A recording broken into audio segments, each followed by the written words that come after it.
Friends, అందరు ఎలా ఉన్నారండి? నైట్ డిన్నర్ లోకి ఏం చేస్తున్నాను, మీరేం చేస్తున్నారండి? నేనైతే మాత్రం ఇడ్లీలతోని వేడి వేడి ఉప్మా చేశాను. చూడండి ఎంత టేస్టీగా ఉందో. ఇడ్లీలతోని ఉప్మా తెలుసా మీకు? తెలియకపోతే కింద లింక్ ఇస్తాను, చెక్అవుట్ చేయండి. చూడండి కమ్మగా ఉంటుంది. ఇడ్లీలతోని వేడి వేడి ఉప్మా. ఈ ఉప్మాలో పచ్చిమిరపకాయలు, ఉల్లిపాయలు, అలాగే క్యారెట్, కొత్తిమీర, కరివేపాకు చాలా ఉన్నాయి.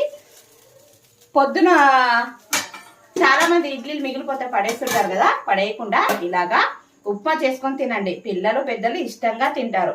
నేను కూడా టేస్ట్ చేస్తున్నాను, ఎలా ఉందో చూసి చెప్తాను. మీరు ఈ వీడియో మిస్ కాకండి. అలాగే నైట్కు పడేయకుండా ఇలాగా చేసుకోండి. చాలా బాగుంది.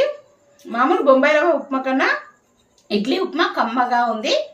వీడియో నచ్చినట్టయితే తప్పకుండా లైక్ చేయండి, షేర్ చేయండి, కామెంట్ పెట్టండి, సబ్స్క్రైబ్ చేసుకోండి. Thank you for watching. Please subscribe.